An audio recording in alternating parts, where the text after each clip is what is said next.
जय हिंद साथियों, आप सभी का स्वागत हमारे YouTube चैनल पर। आज से हम लोग प्रीवियस ईयर मैथ के प्रश्न की सीरीज शुरू कर रहे हैं, जिसमें डेली 10 प्रश्न हल करेंगे। आइए देखते हैं। ध्यान देंगे सभी। ये जो सीरीज चल रही है, इसमें सभी एग्जामों को टारगेट किया गया है, चाहे एसएससी जीडी हो या रेलवे हो या यूपी पुलिस हो। तो ध्यान दें, पहला प्रश्न दिया गया है, एक तरल के मिश्रण में 1/5 भाग एसिड, 2/5 भाग एल्कोहल और शेष भाग पानी है। यदि मिश्रण की कुल मात्रा 20 लीटर है तो मिश्रण में पानी की मात्रा कितनी है। ध्यान देंगे, पूरा मिश्रण बताया गया यहाँ पर 20 लीटर है। इस पूरे मिश्रण में पानी बताया गया है, यहाँ पे बताया गया एसिड कितना है, एसिड बताया गया है। और क्या बताया गया, हमें एल्कोहल बताई गई है। और इसमें हमें बताना है कि पानी कितना है। तीन चीजें हैं यहाँ पे, पानी, एल्कोहल और एसिड। और यहाँ पे बता दिया गया है कि मिश्रण में जो एसिड है वो कितनी है, 1/5। तो इसका 1/5 निकालेंगे तो 5 से ये कटेगा 4 बार में, तो एसिड निकल के आ जाएगा यहाँ पे कितना, 4। अब एल्कोहल की बात करें तो एल्कोहल कितना है, 2/5 है। तो 20 का 2/5 निकालेंगे, 5 को 20 और 4 दूनी 8, इस प्रकार से निकल आएगा। तो यहाँ पे 20 में 8 4 12, ये दो चीजें हैं। तो बचा पानी कितना है, ये 8 लीटर है। और यही हमारा इस प्रश्न का आंसर हो जाएगा। यह प्रश्न मिश्रण को लेकर भिन्न वाले चैप्टर को भी शामिल करके हल बनाया गया है। आइए देखते हैं इस प्रश्न को। इस प्रश्न में कहा गया है, एक वस्तु को 360 रुपए में बेचने पर एक दुकानदार को 10% की हानि होती है। 30% का लाभ कमाने के लिए उसे कितने रुपए यानी बेचना होगा, यानी विक्रय मूल्य पूछा गया। ध्यान देंगे, यहाँ पे 10% की हानि हो रही है, यानी 100% की सामान थी, 10% में बेची गई है। 100% में लेकर आए थे, 10% हानि पर बेची गई है। तो सामान बेची कितने परसेंट में गई है, 90% में। यहाँ पे बात करें रुपए में कितने में बेची जा रही है, तो 360 रुपए में बेची जा रही है। 90% का मान है 360 रुपए। तो यहां से निकालेंगे 1% का मान, तो 0 से 0 कैंसिल हो जाएगा, 9 से ये 4 बार में, तो यहां से निकल आएगा 4 रुपए। लेकिन हमसे ये नहीं पूछा गया, हमसे पूछा गया कि 30% का अगर लाभ लेंगे तो वस्तु कितने में बेची जाएगी। 100 की वस्तु थी, 100% की, 30% लाभ ले लिया गया, तो वस्तु का मूल्य कितना हो गया, 130%। यानी हमें 130% का मान चाहिए, इसलिए यहाँ पे 130 से और यहाँ पर भी 130 से गुणा करेंगे तो 130% का जो मान निकल आएगा 13 चौको 52, 520 रुपए, यह हमारा उत्तर हो जाएगा। आइए अगले प्रश्न की तरफ चलते हैं। आइए देखते हैं इन प्रश्नों को। यह प्रश्न में दिया गया है कि 10 लीटर विलयन में 2 लीटर पानी वाष्पित हो जाता है, तो जो शेष विलयन बचता है उसमें 6% अम्ल पाया जाता है। तो बताइए वास्तविक मिश्रण में कितने प्रतिशत अम्ल था, यानी जो पहले मिश्रण था उसमें अम्ल कितने प्रतिशत था। तो ध्यान देंगे, यहाँ पर वाष्पित क्या हो रहा है, पानी। जो हमारा मेथड है वो एक लाइन का आंसर है, एक लाइन का हल है, जिसमें आंसर आसानी से मिलेगा। इसको थोड़ा सा समझने की जरूरत है। ध्यान देंगे, पहले मिश्रण कितना था, 10 लीटर। अब यहाँ पे जो चीज वाष्पित की जा रही है वो पानी, यानी पानी हटाया जा रहा है। तो यहाँ पे वो चीज लेनी है जो यहाँ पे रहेगी, हटाई नहीं जाएगी। तो यहाँ पे पानी हटाया जा रहा है, अम्ल हटाया नहीं जा रहा है। तो इसका मतलब एसिड पहले यहाँ पे कितना था हमें नहीं पता, तो हम मान सकते हैं कितना पहले था, A% एसिड था। लेकिन अब क्या किया गया, यहां से पानी उड़ा दिया गया 2 लीटर। तो 10 लीटर मिश्रण था, 2 लीटर पानी उड़ गया, तो मिश्रण बचा कितना, 8 लीटर। अब जब 8 लीटर जो मिश्रण बचा हुआ है, इस मिश्रण में 6% क्या है, अम्ल है। तो 6% यहाँ पे अम्ल बच गया है। इस प्रकार से हल करेंगे। अब ध्यान देंगे, यहाँ पर इनको हल करें तो प्रतिशत से प्रतिशत कैंसिल हो जाएगा। ए का मान अगर ज्ञात करें तो 6 और 8 का गुणा 48 हो जाएगा। यहाँ पे 10 गुणा में इधर आएंगे भाग में, तो नीचे 1 0 है, तो ऊपर 1 अंक बाद दशमलव आ जाएगा। तो एक का मान आ जाएगा 4.8%। पहले यहाँ पर क्या था, पानी, अम्ल था। पहले अम्ल की मात्रा 4.8% थी, पानी उड़ गया तो अम्ल बढ़ गया 6%।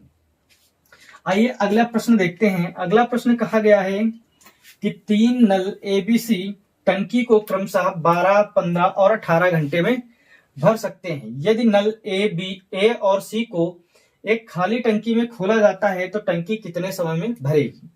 तो ध्यान देंगे यहाँ पर सबसे पहले जो समय दिया गया है एलसीएम लेंगे, उससे निकलेगी टंकी की क्षमता। तो ध्यान देंगे यहाँ पर ए बी सी के समय दिया गया, ए टंकी को भरता है 15 घंटे में, बी भरता है 12 घंटे में और सी टंकी को भरता है 18 घंटे में।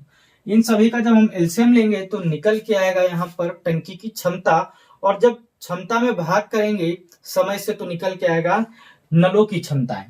तो इनका एलसीएम लेंगे तो एलसीएम कितना हो जाएगा, ध्यान देंगे यहाँ पर 15, 12 और 18 का हमें लेना है एलसीएम। तो एलसीएम कितना आ जाएगा यहाँ पे देखना है, तो 3 से काटेंगे 5 बार में, 3 से 4 बार में और 3 से 6 बार में। यहाँ पे 5 चौको 20, 3 60 और 3 180। एलसीएम कितना हो जाएगा, 180 हो जाएगा। अब आगे ध्यान देंगे समय से भाग करेंगे जब टंकी की क्षमता में, तो निकल के आएगा यहाँ पर क्षमताएं। यहाँ पे निकल के आएगा क्षमता, यानी 1 घंटे में कितना काम करेंगे। तो 15 घंटे में 180 लीटर भर रहा है, तो 1 घंटे में कितना भरेगा, तो 12 लीटर भरेगा।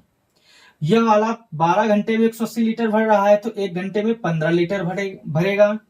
18 घंटे में 180 लीटर, तो 1 घंटे में 10 लीटर। इस प्रकार से हमने सभी की क्षमताएं निकाल ली, यानी 1 घंटे में कितना काम कर रहे हैं। अब इतना करने के बाद कहा गया यदि नल ए और सी को खाली टंकी में खोल दिया जाए। एक टंकी है 180 लीटर की, इसमें नल ए और सी को खोला जा रहा है, तो टंकी कितने समय में भर जाएगी। तो ए वाला एक बार में कितना भरता है, 12, और सी वाला एक बार में 10 भरता है। यदि दोनों मिल जाएंगे ए और सी, तो टंकी में कितना पानी भरेंगे, तो 22 लीटर पानी एक बार में भरेंगे।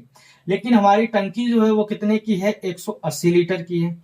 तो एक बार में ये 22 भरते हैं, तो 180 लीटर भरने में कितने घंटे का समय लेंगे। 2 से काटेंगे 11 बार में, 2 से 90 बार में। अब 11 से भाग करेंगे 90 में, कितने बार जाएगा, 8 बार। 11 8 88, शेष फल 2 और बटे 11, इतने घंटे का समय लगेगा, टंकी पूर्णतः भर जाएगी। आइए अगले प्रश्न की तरफ चलते हैं। आइए इन प्रश्नों को देखते हैं। प्रश्न में दिया गया है आयत का क्षेत्रफल 300 सेंटीमीटर स्क्वायर है और विकर्ण 25 सेंटीमीटर है, तो आयत का परिमाप कितना होगा। तो ध्यान देंगे आयत का जो क्षेत्रफल होता है वो होता है लंबाई गुणा चौड़ाई। तो दिया गया है हमें 3000 सेंटीमीटर स्क्वायर।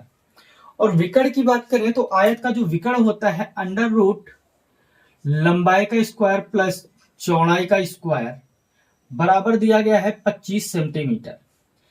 यहाँ पे हमसे जो पूछा गया है वो आयत का परिमाप पूछा गया है। आयत का परिमाप कितना होता है, तो आयत का परिमाप होता है 2 ब्रैकेट लंबाई धन चौड़ाई।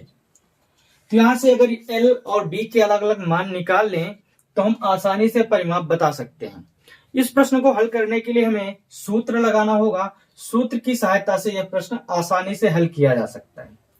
ध्यान देंगे यहाँ पे सभी फार्मूला है एल प्लस बी का होल स्क्वायर बराबर a square plus l square plus B square plus 2LB।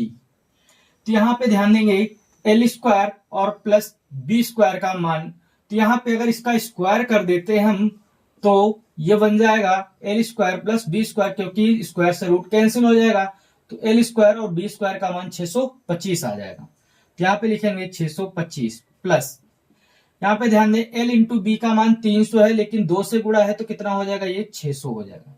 इनको जोड़ेंगे तो कितना हो जाएगा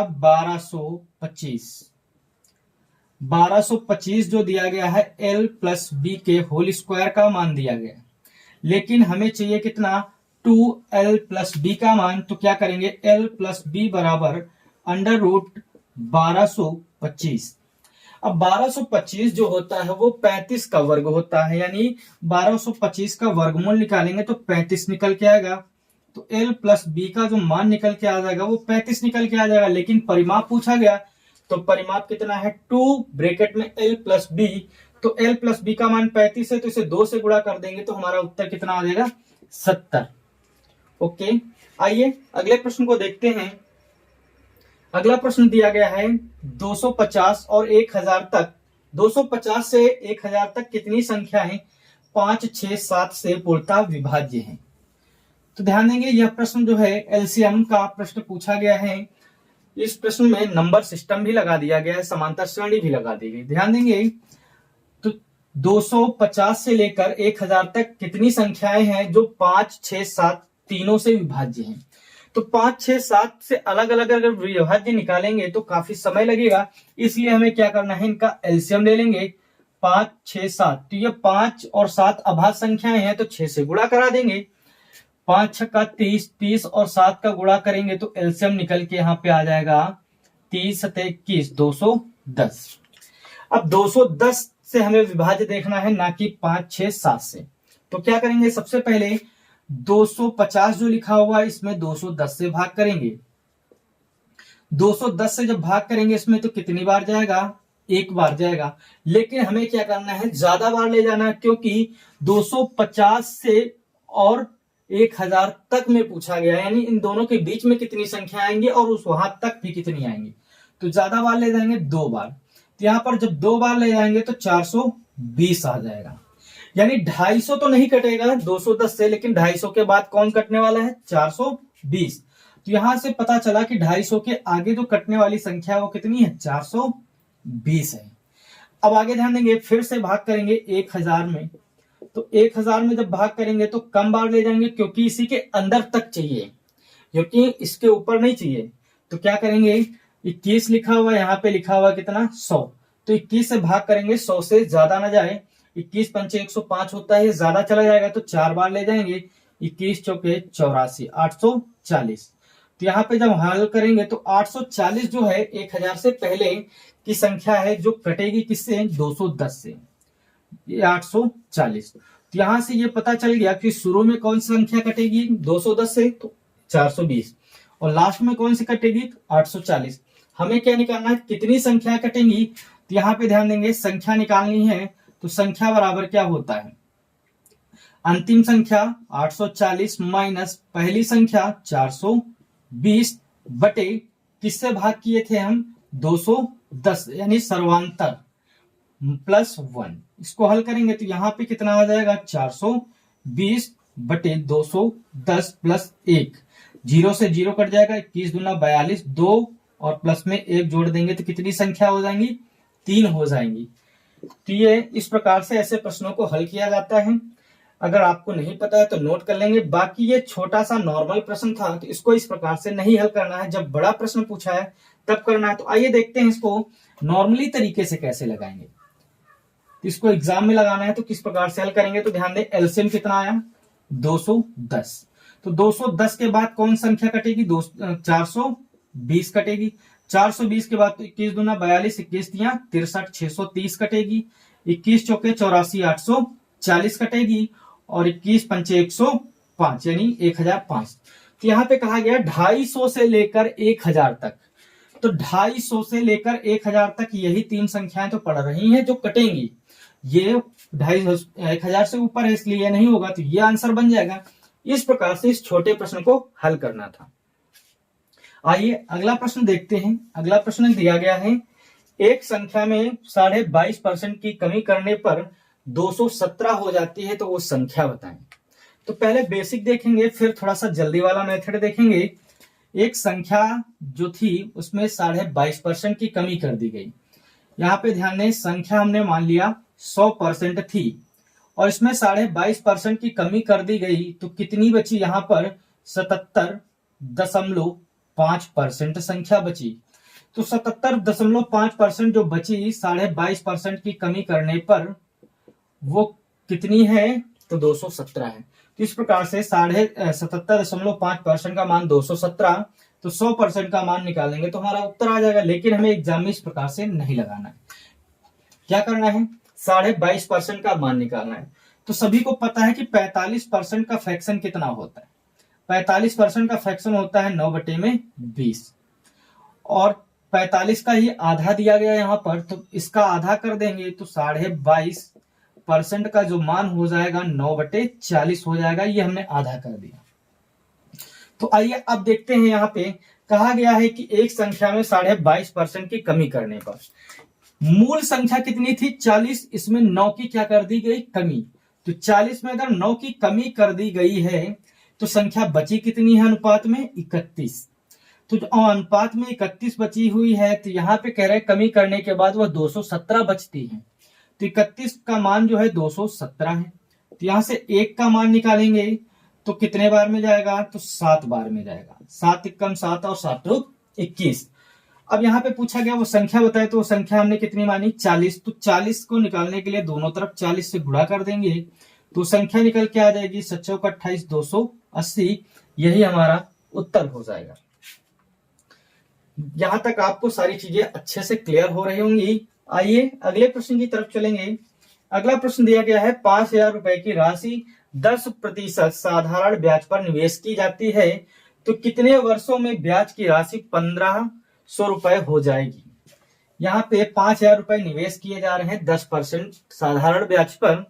पूछा गया कि कितने साल में जो ब्याज होगा वो 1,500 रुपए हो जाएगा। तो यहाँ पे ध्यान देंगे, नॉर्मल सा फार्मूला याद रखना है। साधारण ब्याज बराबर होता है मूलधन गुणा दर गुणा समय और बटे में 100। यहाँ पे ब्याज दिया गया कितना, 1,500 रुपए रख दिया हमने। मूलधन दिया गया है 5,000 रुपए। दर बताई गई है 10%, 10% आएंगे नीचे 100, और समय दिया गया हमें नहीं पता है तो हम टी मान लेंगे। इस प्रकार से हल करेंगे। तो ध्यान दें, 2 जीरो से ये 2 जीरो कैंसिल हो जाएंगे। अब ये चीज यहाँ गुणा में इधर आएगी भाग में, तो इसलिए 2 जीरो से 2 जीरो कैंसिल कर देंगे। 5 एकम 5 और 5 तियां 15। यहाँ पे समय निकल के आ जाएगा 3 साल। Option number A. यदि इसको आपको पता था तो आसानी से लगा सकते हैं, नहीं पता था तो क्या करेंगे, 5,000 का सबसे पहले 10% निकालेंगे। 10% मतलब 1/10, तो कितना आ जाता है 500। यानी 5,000 का 1 साल का ब्याज है 500, तो 1,500 कितने साल में होगा, तो 5 तियां 15, 3 साल में 1,500 हो जाएगा। तो इस प्रकार से हल किया जा सकता था। यहां तक आपको क्लास अच्छी लगी होगी। यदि क्लास अच्छी लगे तो वीडियो को लाइक, सब्सक्राइब और शेयर करें। धन्यवाद।